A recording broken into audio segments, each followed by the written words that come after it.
Hello, everyone in podcast land. On this week's episode of the podcast, we're talking about the brand new electric cars that have been shown off this week. And we talk about streaming. Is it here to stay or is it done already? All right, so our first topic of the podcast is electric cars. Recently, we've talked about Tesla with the Tesla Cyber Rodeo and, their future plans for the Cybertruck and the Roadster, as well as their taxi. But we're also seeing a lot of interesting stuff coming from the rest of the electric car market, including some of the biggest automakers like Toyota, like Subaru, like Lexus, and like Mercedes. Most notably of which we have seen this past week, Mercedes Vision EQXX, their most efficient concept for electric vehicles. They planned for that thing to have, over 600 miles. Their 1,000 kilometer range vehicle, it's a concept right now, but they recently just did a road trip from Germany to France, which was 1,000 kilometers on a single charge. Even though this is just a concept, this is just a prototype, they are proving that their technology is possible. And the funny thing about this particular vehicle, the EQXX, is that Mercedes wanted to focus on efficiency. They didn't want to achieve 1,000 kilometers of range with a huge battery or, some really out of this world kind of modifications done to it so that it couldn't actually be street legal. Instead, they wanted to do something pretty practical, which is make a very efficient car in terms of its drag coefficient. So, previously with the EQS, their flagship electric vehicle right now, that had a drag coefficient of just around 1.9. And the EQXX is looking to have an even lower drag coefficient. I believe they're aiming for somewhere around 1.7, 1.8. So quite much more efficient in terms of ratio compared to the EQS. And they haven't really announced a ton of extra specs of what they want to go for in terms of battery size or anything like that. But this does really show that they're focused on this efficiency aspect of it. And yeah, it looks really, really cool to see that we can finally see a vehicle that can hit 1,000 kilometers on a single charge. It's funny, when they first talked about this earlier this year, it almost seemed like, okay, that's a pipe dream. That's not something we're going to see anytime soon. But no, they were able to pull it off already. And it's kind of really impressive. And I know you mentioned how you really like this prototype and you were excited to see it. It seems like it's becoming more and more real every day. And on top of that, Mercedes used this kind of showpiece event of this 1,000 kilometer range prototype to show off some other vehicles, including their launch of their EQE, which is their electric version of their E-Class, which also has the hyperscreen, kind of like the EQS does, as an option. You have to pay a little bit more to get the hyperscreen on those vehicles, but that is there. It's really cool. It's just like a smaller version of the EQS. But also their EQS SUV, which is just, their version of an electric GLS, but with a similar design style to the EQS. So, focusing on that lower drag coefficient, softer curves, not really hard angles and stuff like that, looking more like almost like a bubble. We kind of made fun of like the Tesla Model S or Y and 3 for doing, but I think Mercedes has done a really good job with making their cars look relatively okay while being really efficient. So it's kind of cool to see these two vehicles. And they announced that with the EQS SUV, they're going to do an AMG version, which we could figure, but they're also going to do a Maybach version of that. So this could be our first glimpse at what a Maybach electric vehicle might look like going forward, which could be really, really cool. And on top of that, just to round out some of the other news that we've been seeing, we did get releases, the first ever electric cars released from both Toyota and Subaru. They did a joint venture to make this electric SUV, and they just branded it differently. So the most, I guess, interesting one is the Toyota BZ4X, because Toyota was the lead on designing this. and Subaru has their version of the vehicle as well. And with Subaru, what they've done to make it a little bit more different is they've made it 4-wheel drive standard, and made it a little bit more off-roady. But these are the first electric vehicles from these manufacturers, these legacy manufacturers. So hopefully this means that we're going to see more kind of electric vehicles going forward. Where I think they were really smart is that they decided to start with an SUV or a crossover kind of. So that's going to be really cool. But then on top of that, using the same platform as the Toyota and the Subaru vehicle, Toyota's also going to do a Lexus version called the RZ, specifically RZ 450e. And this is going to be a more luxurious kind of version of the BZ4X, the Toyota version. It's going to have the kind of typical Lexus styling, but it's also going to have a giant touchscreen in the middle. But most notably, which I think is really interesting, we've criticized the new plaid vehicles a little bit with the yoke. And, a lot of traditional car people have said, you know what, they'd rather just have a steering wheel. Well, Lexus is going to be following Tesla's kind of lead here by offering an optional yoke style steering wheel to this Lexus RZ vehicle. And I would definitely recommend, if anyone, is interested at all, take a look at it, because I actually think it might be worse than the Tesla yoke. Really? Yeah, I think it's the design of it, to me, is not as aesthetically pleasing as the Tesla yoke. Although I will say, I think some of the major issues with the Tesla version is what they've done by making like the horn a capacitive button and the indicators capacitive buttons, as opposed to either physical buttons or a physical switch behind the steering wheel or stock. They completely got rid of all those. Lexus didn't go that far. So at least there's a little bit more usability outside the steering wheel. But I do think the Tesla steering wheel does look a little bit better, a little bit cooler. But yeah, you know what? Lexus wants to join that bandwagon and put a yoke in their car as well. But who knows? At least in this case, it's optional. I think the standard is a regular wheel, and you can upgrade to a yoke if you want to. I don't know who really does, but I'm sure there's going to be someone out there. But I'm curious, what do you make of like all of this news about electric cars, specifically the 1,000 kilometer range? And do you think it's a good idea for a lot of these car manufacturers to follow in Tesla's footsteps with things like yokes? When, I don't know, it seems like a lot of traditional car people might not be a fan of those. I'm very excited for just electric vehicles in general. I mean, as we've said numerous times in the past, right? We think electric vehicles are definitely the future. And yeah, when we heard about the EQXX, when we saw about it, I think it was CES where they first debuted it, or they first talked about it. 1,000 kilometers in range is very ambitious. So, a little skeptical at first, I'd admit, to think, okay, that's good that you can say that, but we'll see once there's actual real world testing what it ends up being.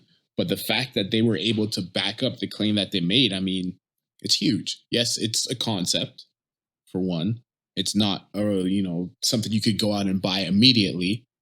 But I think the fact that they were able to produce a concept car that could do this is a big deal.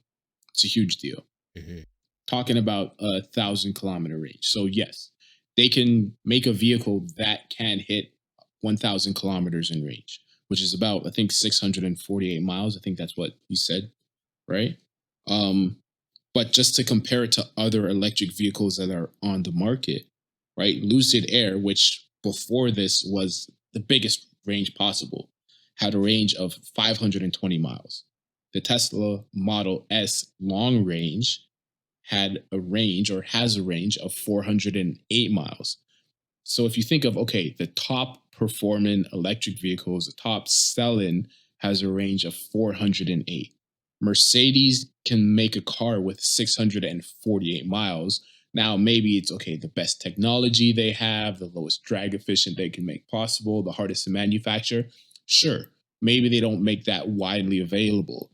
But even, let's say if they make something with a 600-mile range, or a 550-mile range, which is still considerably lower than what they're capable of, the fact that they're capable of making something with a 648-mile range means all of their vehicles below it are going to be that much better than the competition. Yeah. And so I think that also because they're able to make a vehicle with such far range, it's saying, hey, Lucid Air, hey, Tesla Model S, hey, even hey, Toyota, hey, Porsche. You have to make cars with better ranges now because, hey, Mercedes showed that this is possible. And yes, it's their top of the line vehicle, but we know that in their lower vehicles or in their actual production vehicles and not just concept vehicles, a lot of the technology, a lot of what they learned making this EQXX possible is going to trickle down into their other stuff. So I think we're at a point now where we're going to start seeing more range competitions, right? Because yeah, Tesla was okay. We have the fastest production vehicle ever in the history of vehicles. Okay, yeah, that's great. But like, if I can't drive to the grocery store and back without having to charge my car, then like what's really the point of that? Mhm. So I hope that we're getting to a point now where we're seeing competitions in range, in the efficiency of the vehicle. And like you said, it's not necessarily, okay, we're going to put the biggest battery on this thing possible. It's no, how can we make this car more aerodynamic? How can we make it more efficient to get better ranges as opposed to just slapping bigger batteries on everything? And I think, the other question you had was, how do you feel about people copying Tesla when there's a lot of criticism about the yoke, to say the least. It's good that they're copying them, but it's also they're not completely copying them, right? Because they have learned from Tesla's mistake. They have said, or they've realized that, hey, we're going to make this an option because probably some people were very positive on the yoke. A lot of Mhm. people were very negative, but there was obviously enough people that were positive on it that they decided to make it an option. And even if only like 5% of people ordering this RZ end up getting a yoke, just the fact that it's an option. So you can make those people really, really happy they get a yoke steering wheel. But then everyone else that just wants a regular steering wheel has a regular steering wheel. I think another thing that they learned from Tesla too is they've kind of tweaked the turn radius of their steering wheel. So I think with Tesla's yoke steering wheel, it has a 180-degree, like from lockout one direction to lockout the other direction, which in terms of like ergonomics of driving, especially with a yoke where you don't have a circle that you can, go hand over hand with, it makes turning very difficult. And we've seen videos of people having problems doing 3-point turns with the yoke steering wheel. Lexus has shortened their turn radius to 150 degrees. So you don't have to get that full, you know, hand over hand motion one direction and then back the other with the yoke steering wheel. So they've said, hey, not everyone loves the yoke. We're going to make it optional. Also, people who do have the yoke have problems doing, 3-point turns. We're going to also make that easier too. And so I think it's great that Tesla is, trying to create new things. But I think part of the problem with trying to do things brand new is you're going to run into problems that no one else has run into just because you're the first to do it, like the yoke steering wheel. Yeah. But also when you look at things like infotainment systems, right? Like they removed all buttons possible from the infotainment system. Yeah, it's revolutionary and it's cool and it's groundbreaking, but people also like buttons on their infotainment systems. And that's why we have something like the Mustang Mach E, which has a huge infotainment system, but then they still have that physical dial for things like volume control, for things like air conditioning, because they saw where Tesla went wrong and just kind of took that tactile control away that people actually wanted. So I think it's great that people are copying Tesla, but not to the point where they're falling in the same pitfalls that Tesla has fallen into. So, it's good for Tesla. I'm glad that Tesla does crazy things like yoke steering wheels and takes all the buttons out of their cars. Mhm. And I guess it's great that they take horns out of their cars too, because then people realize that someone might actually want a physical horn instead of a capacitive button. Yeah. But I think I think we're getting towards that golden age of electric vehicles because, as we said before, we've already gotten past the point where, okay, electric vehicles are just born and slow and they're not fun to drive. They're very fun to drive. They're very cool looking also. And now we're getting to the point where, yeah, this could like double the range of your gas powered vehicle. So it's kind of, they're winning on all fronts now with electric vehicles, it seems. Yeah. Yeah, I think that's a fantastic point because you mentioned the Mustang Mach E learning from Tesla. And I think specifically with this RZ vehicle or RZ, depending on where you live, vehicle from Lexus, they also learned from that as well, where the Mustang Mach E has that physical volume wheel on the touchscreen. And what Lexus did is they put very similar physical climate control wheels on their touchscreen. So there's two wheels on either side for the driver and the passenger to adjust their climate control, so it doesn't have to be done through touchscreen. It can actually be done with these physical wheels, very similar to how the Mustang Mach E did. And I think you're right. We're in a situation where these companies are going to quickly learn from each other. So, learn from Tesla's mistakes. And then, Ford might do something that's like, okay, you didn't like that Tesla did this, so we'll do it this way. And then a company will be like, well, yeah, you like that Ford did this, so we're going to double down on that and do it even better. And I think you're right. This is going to be an opportunity for companies to kind of leapfrog each other. One quick question I do have for you, though, is we're starting to see ranges go up relatively quickly, at least in terms of concept vehicles. Because right now, most of the vehicles that you can buy, especially on the more affordable end, have ranges between the 200 to 250 mile range or 300 to 400 kilometer range.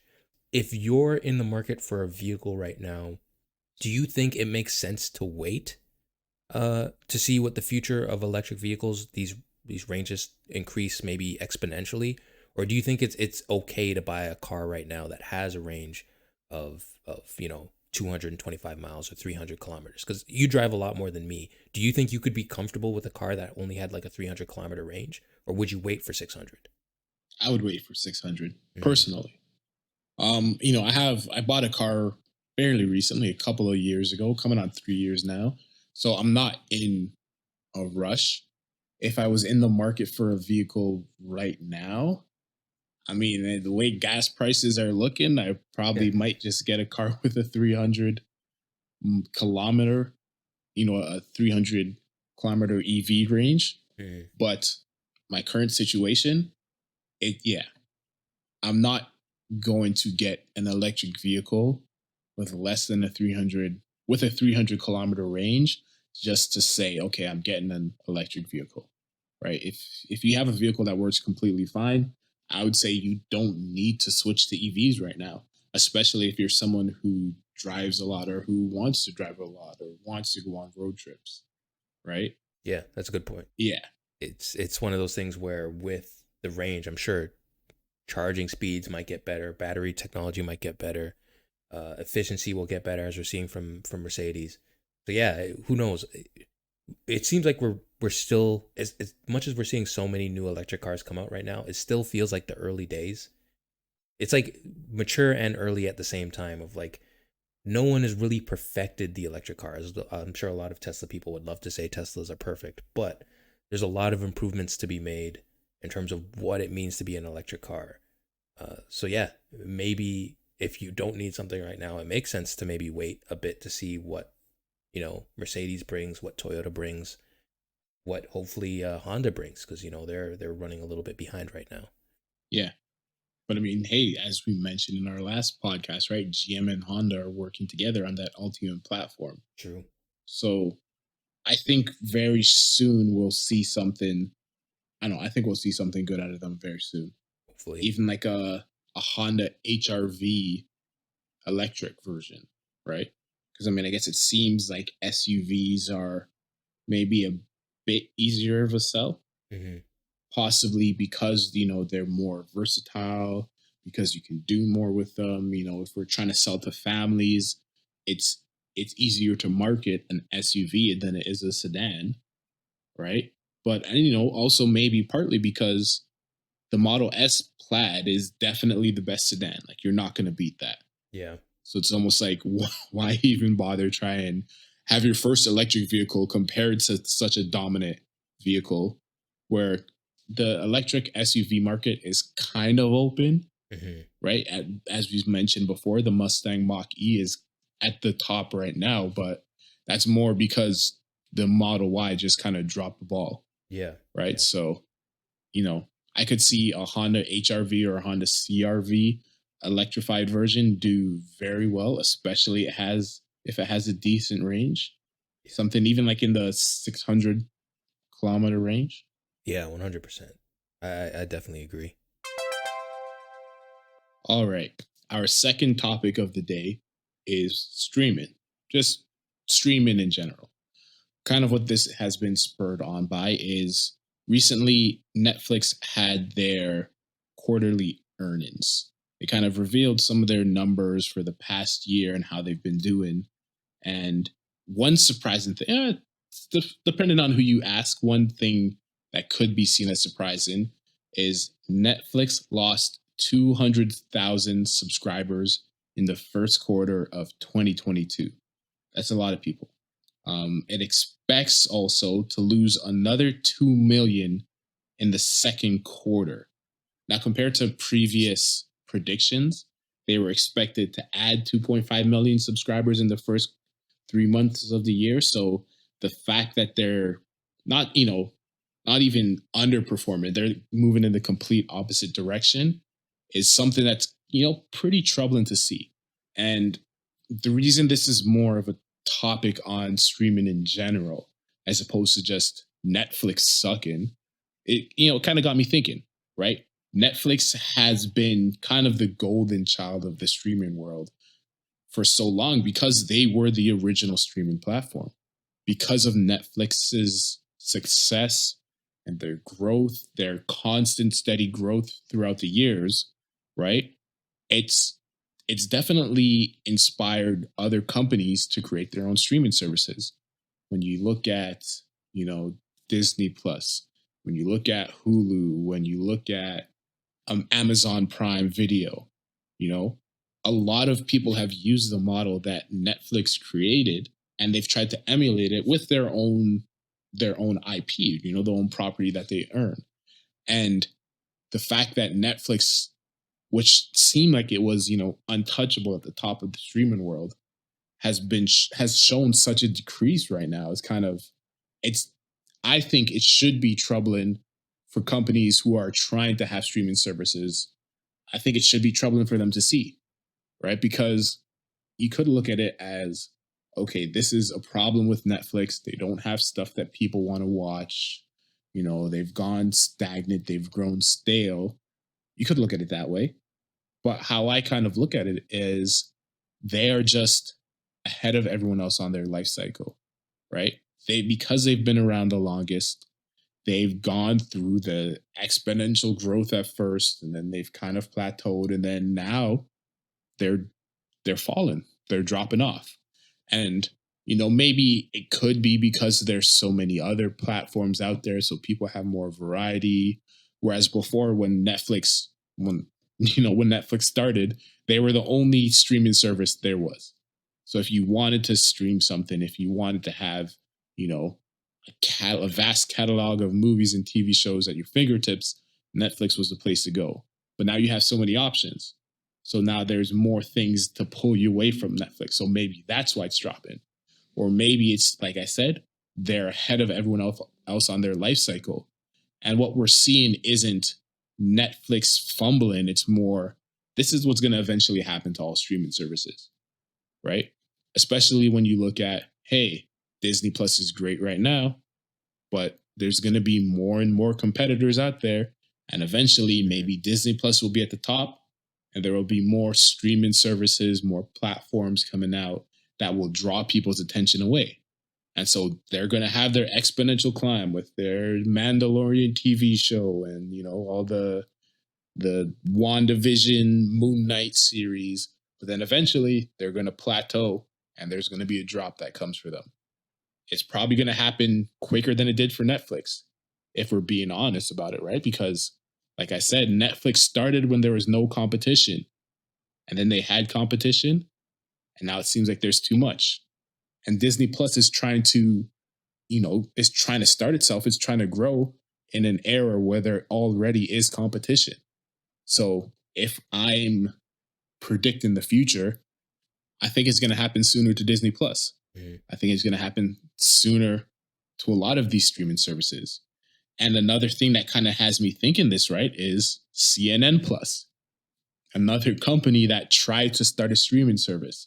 Now, it's a news company, so a little bit different than just strictly entertainment, but they're shutting down 1 month after launching because their numbers were so terrible. Now, once again, this is news. People don't want to necessarily sit around and binge news for a day or a weekend. So it's a little bit different, but it is streaming nonetheless. And then maybe we can look at that and say, hey, if your content isn't new and fresh and good enough, you're going to, it's the end for your streaming service. So what happens when we run out of, let's say, Marvel characters to give TV shows to? What happens when you run out of Star Wars characters to give spin-off TV shows? I mean, I'm still going to watch them, but the vast majority of people probably won't. So it's when you run out of new engaging content, is that when your streaming service begins to die? So I guess my question to you, do you see this massive decline in Netflix numbers? Do you see this shutting down of CNN Plus? Is this a general trend for streaming services, or are these just one-offs and very unlucky instances? Yeah, I 1000% think that this is a trend that's going to continue. But I believe the reason why this is happening is almost like an embarrassment of riches kind of a situation where there is so much good TV out there that there's just way too much competition. I'm one of those people, and we've talked about it a lot on this podcast. I think Netflix has been the best it's ever been. Recently, the movies and the TV shows that have come out of Netflix, yes, there's been a lot of really bad stuff. I'm not going to lie and say that there hasn't.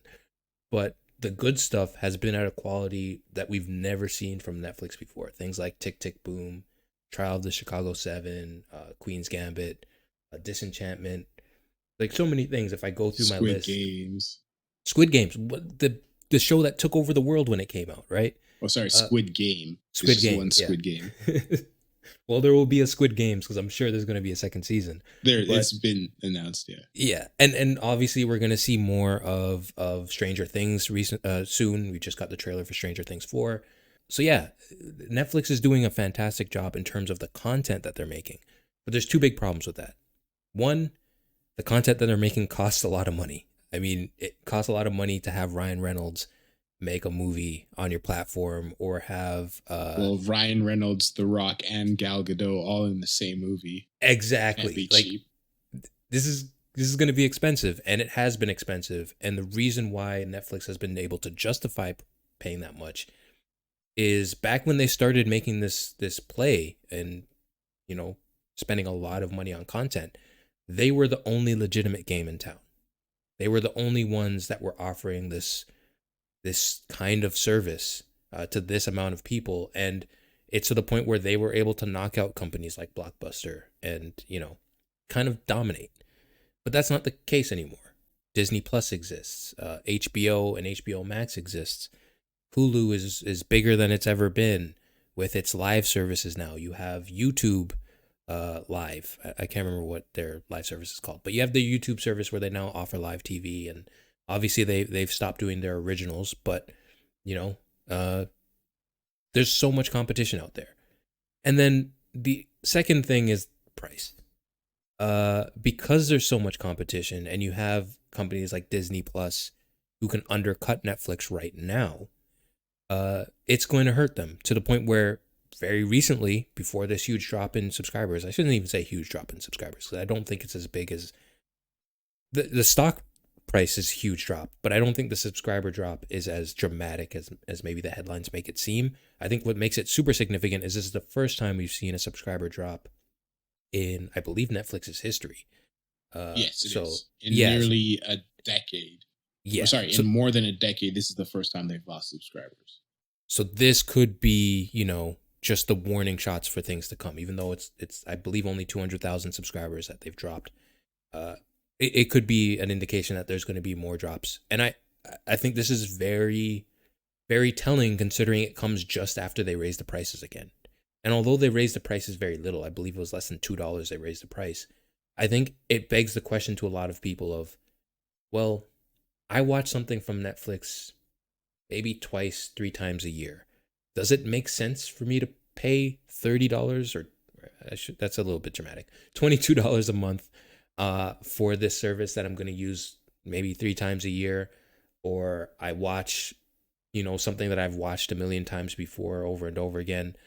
I think a lot of people are going to start questioning that monthly purchase. And why I completely agree with you why this is going to be a trend is that Disney Plus can't afford to. Google Plus hasn't existed for years.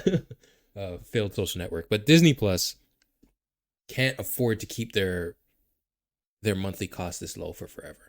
The amount that they're spending on these Marvel shows and these Star Wars shows, they're very expensive shows. They're running this platform at a loss right now. And eventually they're going to raise prices. And when they do raise prices, a lot of people are going to beg the question, does it make sense for me to keep Disney Plus at this higher price? And for a lot of people, it's going to be no, because they can go over to Discovery Plus or whatever their service is called, or HBO Max or whatever the future of that service is going to be called when Discovery takes it over. There's just so much competition and so much great TV out there, even from traditional cable companies. Almost every single cable company from CBS to CTV in Canada or any company has their own streaming service, and they're all putting out great TV. So yeah, there's so much competition, and to the point where I think a lot of customers are going to be able to pick and choose what they really want, because there's too much stuff for one person to watch. So it's like, I'm just going to pick the cheapest option and stick with that. And for companies like Netflix who want to spend hundreds of millions of dollars a year on content, and Disney Plus who want to do the same, I just don't think there's enough eyeballs for them to sustain that price range. And when they start raising the prices, people are going to fall off, and it's just going to be, like you said, downward trend for all of these platforms. And it's going to happen a lot quicker than it happened with Netflix, because they're all competing with each other now, as opposed to Netflix just being on its own for almost a decade. So yeah, I definitely agree with you 100%. All right. My follow-up question to that. So this is a general trend when it comes to streaming, right? Another, I guess, popular streaming market that we've seen is video game streaming, right? We've talked about Xbox Game Pass and how great of an option that is. PlayStation is now getting into game streaming also, not exactly like Xbox Game Pass, but something similar. You subscribe for a certain fee, they have a tiered system, and the more you pay, the more games you can test out or stream, right? So if this is a trend with Netflix, the originator of the streaming model, does that mean, okay, at some point, Xbox Game Pass isn't going to be successful? It isn't going to be lucrative for Xbox or Microsoft? It isn't going to be lucrative for the game studios producing these games? Are we going to see the same trend happen for them? Or do we think that this is just something that's exclusive to TVs and movies? Because, I mean, if you ask me, I think, especially from the gaming studio standpoint, game streaming doesn't make sense, simply because you have these huge studios with, hundreds of employees producing these games, for multiple years at a time. Sometimes a game may take decades. And at least before Xbox Game Pass was around, we were doing so with the idea that, hey, we are going to sell this game for $70, $80, $90 a pop. So at least when somebody plays our game, we know that we're getting $70, $80, $90 in return from it. And we're going to have enough people playing this game that it's going to, it's going to be profitable for us. But now, if, let's say, I'm making a game for Xbox and I spend 5 years and I have 100 employees. Now that game isn't getting 70, 80, $90 for each play. Now I'm getting a fraction of what, $18 a month, which really, doesn't equal out for those overhead costs that I thought I was gonna make up when the game came out.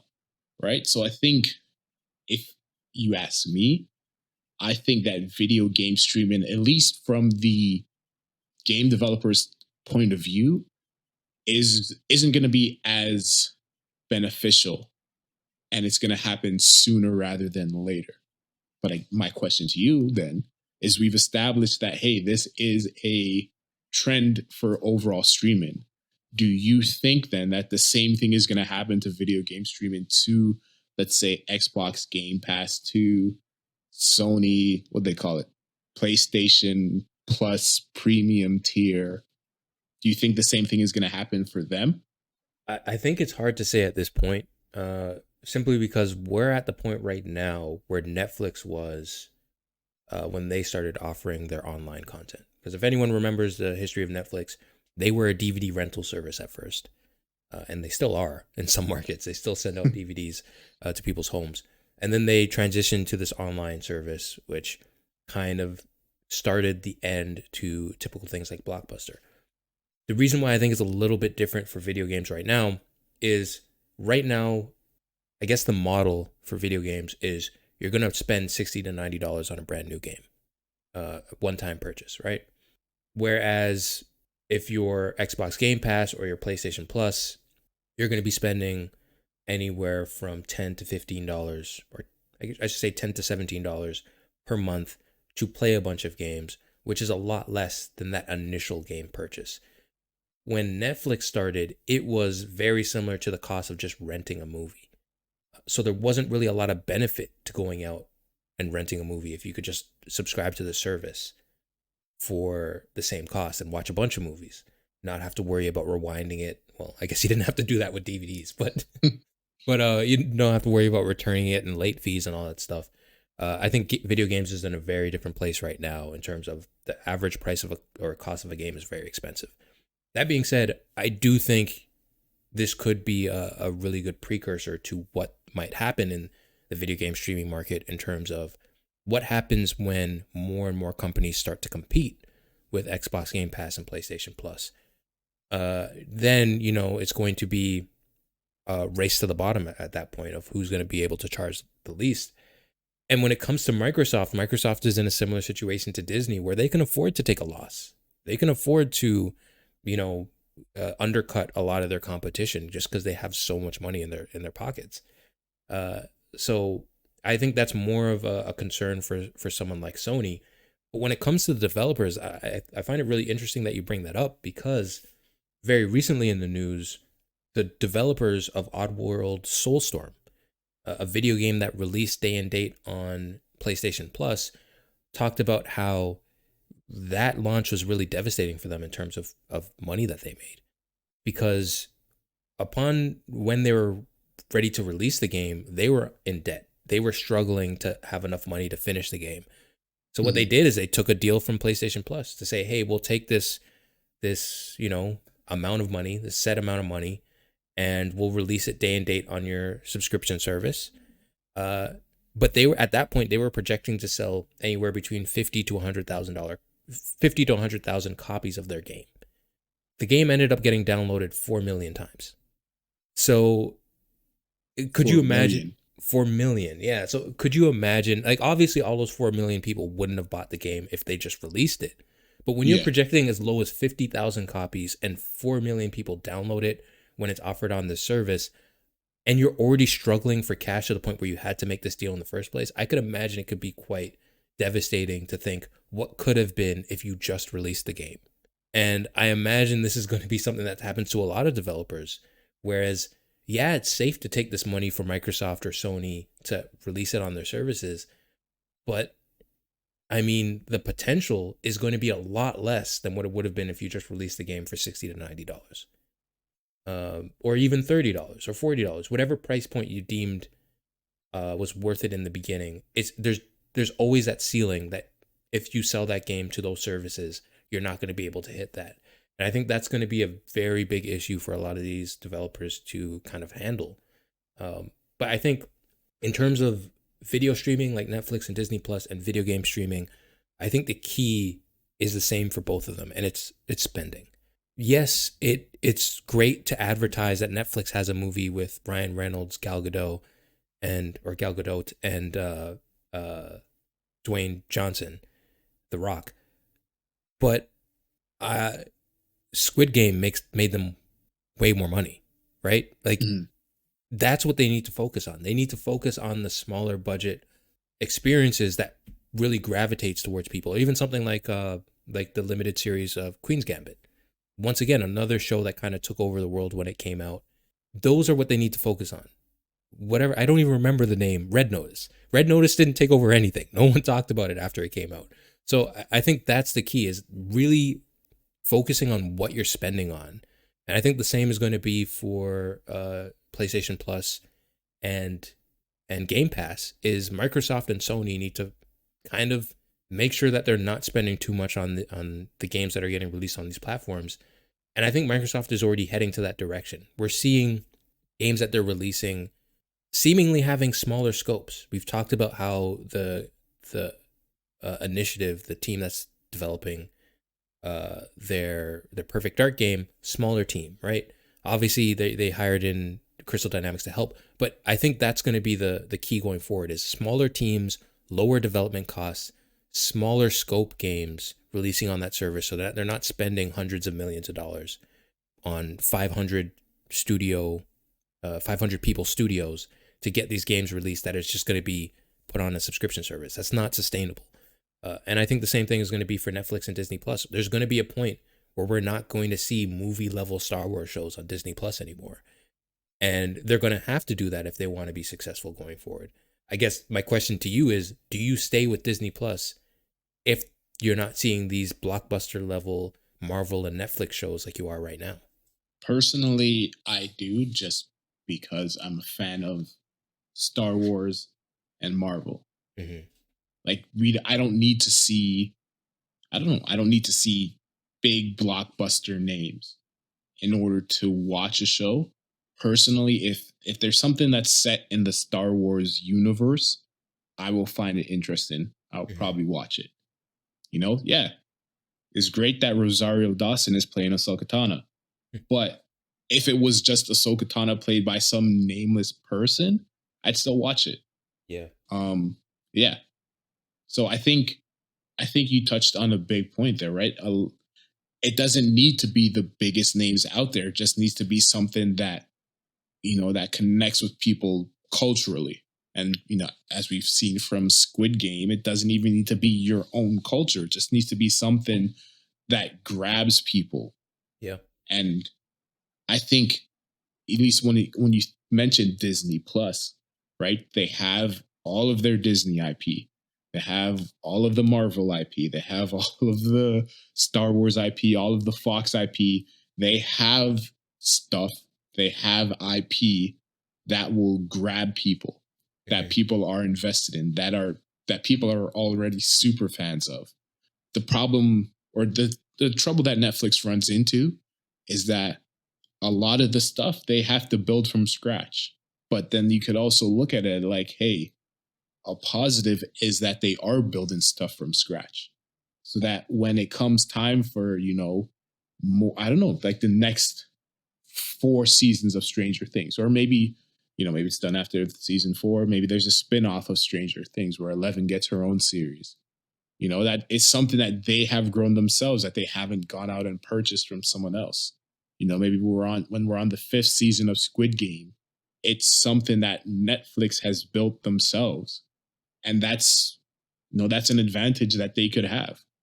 Right. So it's not like, hey, we have to go out and buy these movie stars, or we have to go out and buy this IP in order to bring these fans in. It's we have homegrown fans from the content that we've created on our service, which I think is going to pay off for them in the long run. Yeah, I definitely hope they can pull that off, because you're right. That's the complete opposite of what the rest of the industry is doing. We haven't talked much about Amazon, but Amazon right now is making whatchamacallit, Lord of the Rings show, and it's going to be one of the most expensive shows ever made. They bought the rights to Fallout, a video game series by Bethesda, now owned by Microsoft. They're going to do a show on that. HBO is going to be doing a Last of Us TV show. So it's funny, all their competitors are using licensed stuff. And you're right, that is a quick way to get your subscriber count up. But if Netflix can't compete on those levels, like we've seen, they've lost the Marvel shows that's now on Disney Plus. They're doing a lot of really original content that's not really backed by any other IP. Yeah, it's going to be an uphill battle, but hopefully you're right. Maybe this is something they pay off with the fact that they own Stranger Things. They own, I would imagine they own Squid Game and the license to it. Maybe that's how they kind of differentiate themselves, by saying, hey, Netflix is the only place you're going to be able to get this stuff.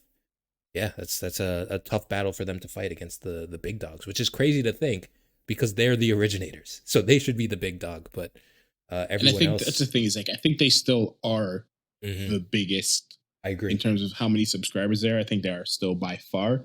Everyone still is trying to catch up to them. But I guess it's kind of like there's blood in the water and the sharks are circling. So one final question I have is, if you could only choose one, and let's say it was opened up to the stuff from the States. So you get the Plus. American version of Amazon, really just Disney Plus. Just Star Wars and Marvel. Really? Yeah. Over Lord of the Rings? Yeah, I mean, yeah, come on. Over HBO? There's going to be a new Game of Thrones soon. I mean, they'd have to like win me over again after the last season of Game of Thrones.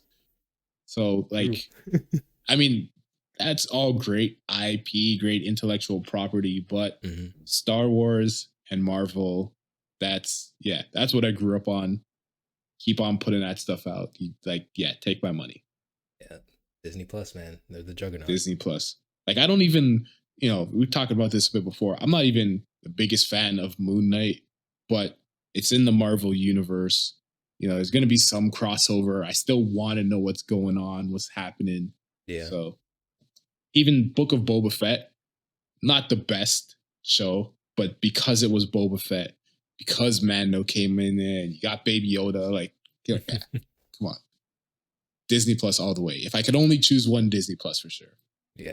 Yeah. I'm probably on the Netflix side, but I couldn't argue with that. I'd probably, if I thought about it more, I'd probably choose Disney Plus too. I mean, hey, if anyone listening wants to let us know what they would pick out of all the streaming services, can find our Twitters in the description below. Take it easy, everyone in podcast land. Catch you in the next episode.